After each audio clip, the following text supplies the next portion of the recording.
What up? Welcome back to some more Damage Games on.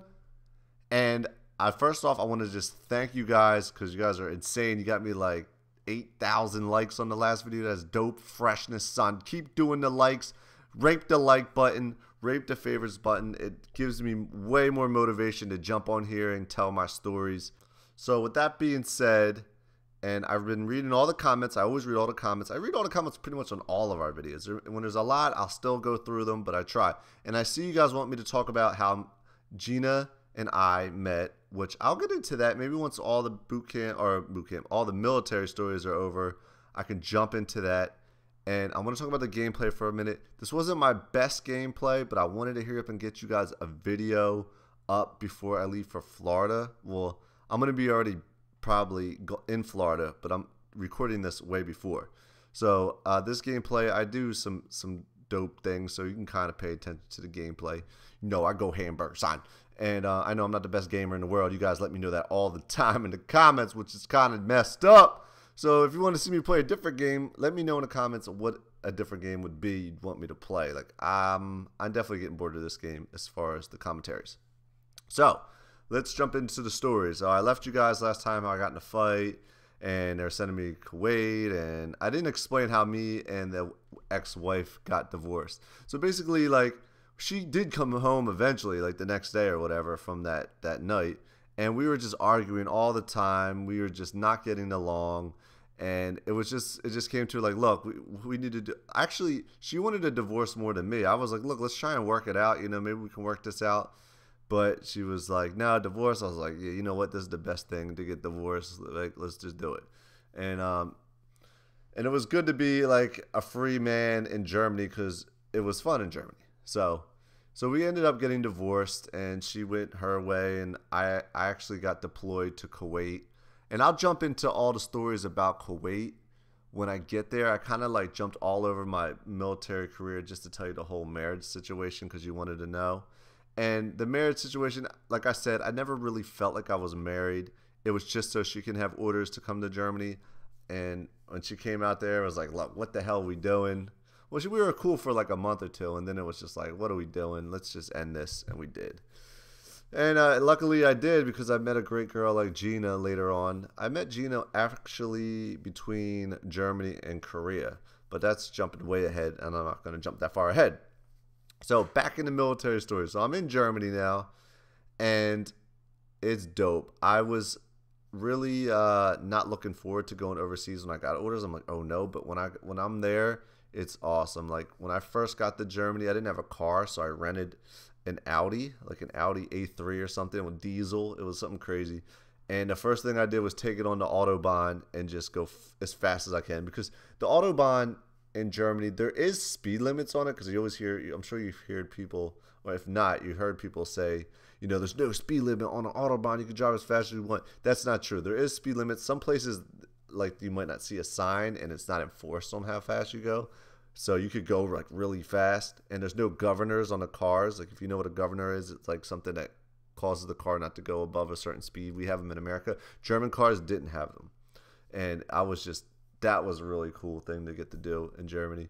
And I like took so many trips. I like traveled the world when I was, not the world, but I traveled Europe when I was out there. Like I went to Amsterdam a bunch of times. I'll tell you stories about that when we get to those stories. You're gonna really enjoy those. Paris. That's pretty much all the places I went. I went to Berlin. I traveled all around Germany too. So yeah, so I'm doing the job in Germany. I'm a law enforcement, police officer in the Air Force on the base. Ramstein. That was the name of the Air Force base. Ramstein Air Force Base. And I was getting a lot of like law enforcement patrols, which was cool, because I was only an A1C at the time, Airman First Class, and I was getting law enforcement patrols by myself. I remember the rest of the flight was like, how the hell are you getting, why are they giving you this law enforcement by yourself? Like, they're getting jealous. I didn't know why. I was like, maybe because I'm a good troop. This was before, what was this, before the punch? No, that was after, when I came back from Kuwait. They were giving me those patrols. Now, let me think about some stories. I remember there's one day I was pulling shift on the flight line. I wasn't doing law enforcement. And, we always do exercises. When I say exercises, we do like scenarios if something happened, because I was working a graveyard shift, like from 6 p.m. to 6 a.m. So we're out there butt crack night, nothing's going on. So they're pulling exercises, have us practicing. And there was this one time, our like flight commander, was our flight commander? Our supervisor. He's pulling exercises. He's pretending he's the bad guy, basically. And, you know, we're like trying to pull him over on the flight line. He's breaking red. When we say break red, that means they like cross over the lines on the flight line, which is like you can arrest somebody for that or even possibly shoot them. So the supervisor, you know, he's pretending he's the bad guy. He's breaking red, and we're trying to pull him over, whatever. And he jumps out of his vehicle and starts running. But he forgot to put his vehicle in park. So his vehicle is like ghost riding on the flight line towards, you know, multi-million-dollar aircrafts that's worth like tons of money. If a vehicle strikes that, you know, that's really bad news. So I remember seeing him jump out the car, take off one way, and the vehicle going the other way. And I'm like, wait a minute, he was by himself. So instead of me, I'm being smart. Instead of me chasing him, I just ran up to his vehicle, jumped in his vehicle, and threw it in park. Like, he could have hit a plane. He could have got huge trouble, not me. I did him a huge favor. I'm not going to say his name. He knows who he is if he listens to these videos. And speaking of vehicles crashing into aircrafts, now, I think this happened at Andrews Air Force Base. I'm not completely sure. I can't remember. But I was posted with this guy, right? And I've always seen this picture of this police car that like ran into a jet, like it crashed into it. And it was a security forces, you know, patrol car on a flight line. And I was posted with this guy, and he was telling me about it. And he was the guy that crashed the patrol car into the thing. I'm like, well, I've seen that picture. And I've heard the story about it, like how he crashed into it and why he crashed into it. And so I wanted to hear it for myself from him.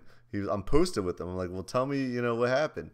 Because I know it's kind of embarrassing of what happened. So, well, not embarrassing, but like looks really bad. I think he lost a couple stripes. He got in big trouble for this. Here's actually the picture. Now, that's a law enforcement patrol car lodged under, I don't know what kind of aircraft that is. I can't tell. But I'm sure you guys know. That's one thing I was so bad at, is knowing like each aircraft. And I was in the Air Force, and I didn't even know what each aircraft was because I didn't care to learn. I didn't have to learn. My job was to be a cop. So anyways, yeah. See, that's the patrol car got lodged underneath there. Like, how the hell does that happen? This is how it happens. This guy was on patrol with a new troop. I think it was a staff sergeant. And the new troop, you know, was a fresh new airman. It was a female.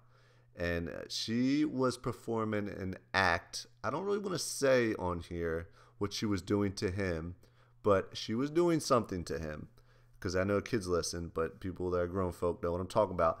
And, you know, he wasn't paying attention. Bow! And he hit that. Good thing she didn't bite down, you know, but... And that's what happened. And he was telling me, he's like, yeah, it's a true story. That's what really happened, you know, because I always seen that picture and heard the story behind it. I didn't know if it was true, like if that was really happening. So I just thought that'd be a little interesting story. I could tell you that. It wasn't really related to me, but it's a picture that is like a picture that went viral. I've seen that picture a million times before I saw that dude, and I was like, thought that was really interesting. So I'm stationed in Germany, and anybody from Germany or know a lot about German culture, drinking beer especially is a huge, you know, thing to do in Germany. Everybody drinks. Everybody loves to drink. Drinking, it was a blast. I mean, I was young, so I was going out to the clubs and bars. You didn't even have to be 21 to drink in Germany. Like, it was basically like if you could reach the bar, you can drink. Like, you'd see these little kids in the bar, like, smoking cigarettes, drinking. You're like, what the hell? Like, that's not normal for us Americans to see that, you know? But I remember... this is what I think, like, they had beer that was, like, geared towards younger people. There was, like, this beer I tried. It was disgusting. It was called Mixery, I think. It was, like, soda and beer combined, but it was geared towards younger people. I'm like, this is crazy. Oh, this is the end of the game. Oh, is it the end of the game? I don't know. I'm probably coming up on the end of the game. But, so I would go out all the time into clubs, and the cool thing about Germany, like, the bars wouldn't close till 6 a.m. We'd be out all night partying. And, you know, once I got divorced, we had a place together, me and her, off base. It was actually 4 stories tall. It had like 4 bedrooms, 2 bathrooms. We got such a big place because we both get money from the military for a house. And, you know, you can't keep any extra. They only give you what the house costs. So we're like, let's go out for two military, two military paychecks. We can get a big place. So we got a huge place. And coming up on the end of the video. But basically, when she moved out, I got to keep the place. And I had one of my buddies move in. And we just were having parties every night. It was dope freshness. But I got a lot more stories to tell you. I got a story where I get jumped. I'll get into that next week. So peace on the streets, son.